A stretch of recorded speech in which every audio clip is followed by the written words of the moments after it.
اعوذ باللہ من الشیطان الرجیم بسم اللہ الرحمن الرحیم سینشین پہ تشریف فرما عالی جناب عزت و مآب بیرسٹر اسد الدین اویسی صاحب صدر کلین مجلس اتحاد المسلمین، عالی جناب اختر علی مان صاحب صدر بہار کلین مجلس اتحاد المسلمین، عالی جناب آفتاب انجینئر صاحب جنرل سیکرٹری ریاست بہار، عادل حسن صاحب یوتھ پریسیڈنٹ ریاست بہار، یہاں پہ بیٹھے ہوئے دیگر قائدین مجلس اتحاد المسلمین، یہاں پر بیٹھے ہوئے میرے قوم کے بزرگوں، نوجوان ساتھیوں، بس پردہ بیٹھ کر سننے والی میری عزتدار ماں اور بہنوں، السلام علیکم ورحمۃ اللہ وبرکاتہ۔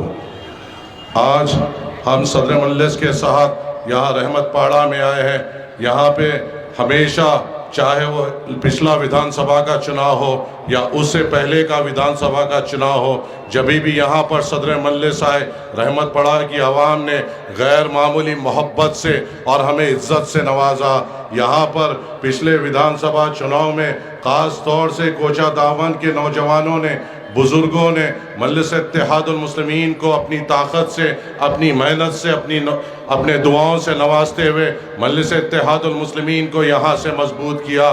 مضبوط کرنے کی وجہ یہ تھی کہ یہاں کے بزرگوں کو ایک یہ امید تھی کہ مجلس اتحاد المسلمین کا ودھائک جب جیتے گا تو ہمارے لیے لڑے گا، ہماری بات کرے گا۔ یہاں پہ مجلس کو جتانے کی وجہ یہ تھی کہ یہاں کے نوجوانوں کو یہ امید تھی کہ یہاں پہ جب ہمارا ودھائک مجلس اتحاد المسلمین کا جیتے گا، یہاں پر اٹھ کر ہمارے روزگار کی بات کرے گا، ہمارے لیے لڑے گا، ہمارے لیے اچھی نمائندگی کرے گا اور بیرسٹر اسد الدین اویسی صاحب کے توقعات پہ ٹھہرے گا۔ ہم نے تو یہ سوچ کر یہاں پہ آپ کے مقام سے چن کر ان کو یہ اس لیے بنایا تھا کہ یہ لوگ ہمارے سامنے آ کر ایسا دعویٰ کرتے تھے کہ یہ بزرگوں کی بے پناہ عزت کرتے ہیں، نوجوانوں کے لیے بے پناہ فکر مند ہے۔ ہمیں کیا پتا تھا ان کے دل میں کیا کھوٹ ہے۔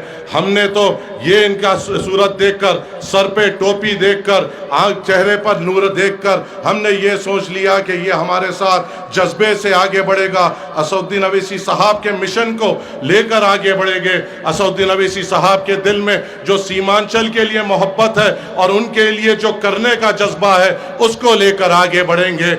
جیسا ہی انتخابات ختم ہوا، 2 سال کے بعد ان کو ستہ کے ٹھیکیداروں نے بلا لیا، ان کا مول لگا لیا اور یہ بکے ہوئے مال کی طرح جو بازار میں بکتے ہیں، ایک ودھائک نہیں، ایک بکے ہوئے مال کی طرح بکتے ہوئے ہمارے آپ کے توقعات کو ٹھکرا دیا، آپ کی اور ہماری محنت کو ٹھکرا دیا، نوجوانوں کے آنکھوں میں آنسو لا دیے، بزرگوں کو پھر مایوسی میں لا دیا۔ جو خواتین عزتدار ماں اور بہنوں نے یہ امید سے مجلس اتحاد المسلمین کو طاقت دی تھی کہ میرے بڑوں کو دیکھا تھا یہاں سے دوسری جگہ جا کر کام کرتے ہوئے، میں نے جو میرے شوہر کو دیکھا تھا دوسری جگہ کام کرتے ہوئے اپنے گھر کو چھوڑ کر، مجلس اتحاد المسلمین جب مضبوط ہوگی میرا بیٹا میرے ساتھ رہے گا، اس کا روزگار یہاں پہ آئے گا۔ مگر یہ نادانوں کو ہمارے بچوں کے روزگار کی پڑی نہیں تھی، ان کو تو اپنے آپ کو بیچنا تھا، بکے اور چلے گئے۔ مگر ہم نے ہمارے حوصلوں کو نہیں کھویا، ہمیں وہی جستجو سے،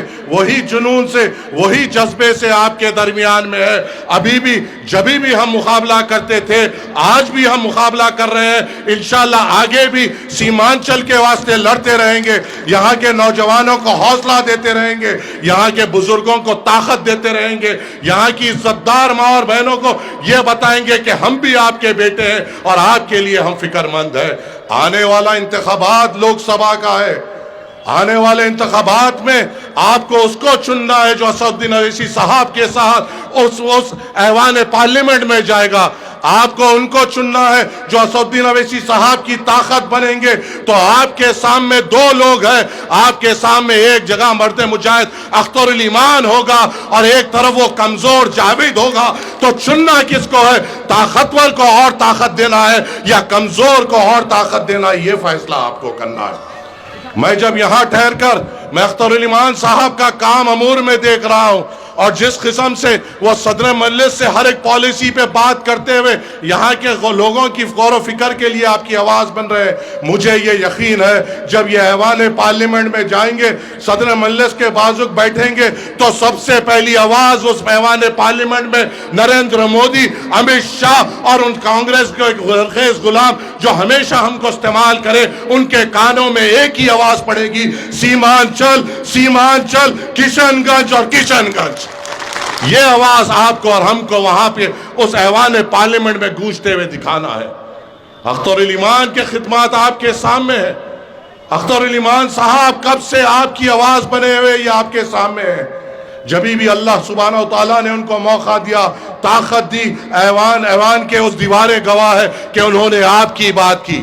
جبھی بھی اللہ سبحانہ و تعالیٰ نے ان کو طاقت دی، موقع دیا، آپ گواہ ہیں انہوں نے آپ کی آواز اٹھائی۔ جبھی بھی اللہ سبحانہ و تعالیٰ نے ان کو طاقت دی، موقع دیا، آپ گواہ ہیں کہ انہوں نے آپ کے مسائل پہ لڑائی کی۔ کیا آپ اس چیز کی گواہی دے سکتے ہیں کہ وہ جو جاوید یہاں پہ ہے انہوں نے کبھی ایوان پارلیمنٹ میں آپ کی بات کی؟ کیا آپ کے مسائل پہ بات کی؟ کیا نوجوانوں کے لیے اچھے ہسپتال کی نمائندگی کی؟ کیا میری عزتدار پردہ نشین ماں اور بہنوں کے اچھے ہسپتالوں کے لیے نمائندگی کی؟ کیا ہمارے بچوں کے لیے اچھے سکول بنائے یا ہمارے نوجوانوں کے لیے روزگار کی بات کی؟ یہ کبھی نہیں کرتے۔ یہ زرخیز غلام ہے جو چپ بیٹھنا جانتے ہیں اپنے مالکوں کے سامنے۔ آپ کے سامنے شیر ہے جو صدر مجلس نے آپ کے سامنے رکھے ہیں، جو اختر علی مان ہے۔ ان کو مضبوط کرنا آپ کی اور میری ذمہ داری ہے۔ نوجوانوں، آپ کے اور ہم کے اوپر ایک ذمہ داری ہے مجلس اتحاد المسلمین کو مضبوط کرنے کی۔ آپ کے اور میرے اوپر ایک ذمہ داری ہے اس ہرے پرچم کو بلند کرنے کی۔ آپ کے اوپر اور میرے اوپر ایک ذمہ داری ہے صدر مجلس کی بات ہر ایک گھر تک پہنچانے کی، اور یہ ذمہ داری کوئی کمزور کاندھے نہیں اٹھا سکتے ہیں، وہی اٹھا سکتے ہیں جو اپنے آپ سے محبت کرتے ہیں، اپنے علاقے سے محبت کرتے ہیں اور ہر ایک پرچم سے محبت کرتے ہیں۔ اور مجھے یقین ہے میں 10 سال سے یہاں پہ آ رہا ہوں، جو محبت ہر ایک پرچم سے یہاں کے نوجوانوں کے دل میں وہ کہیں اور میں نے نہیں دیکھی۔ جو بزرگوں نے یہاں پر اٹھ کر صدر مجلس کو دعا دی ہے اور جو آنکھوں سے بہتے ہوئے آنسو میں نے دیکھے صدر مجلس کو دعا دیتے ہوئے، وہ محبت میں نے کہیں اور نہیں دیکھی۔ اس کو اور مضبوط کرنا ہے، اور طاقتور کرنا ہے۔ اختر علی مان صاحب کو یہاں پہ مضبوط کرنا ہے، ہر ایک پرچم کو یہاں پہ لہرانا ہے اور مجلس اتحاد المسلمین کو کامیاب کرنا ہے۔ شکریہ۔ السلام علیکم ورحمۃ اللہ وبرکاتہ۔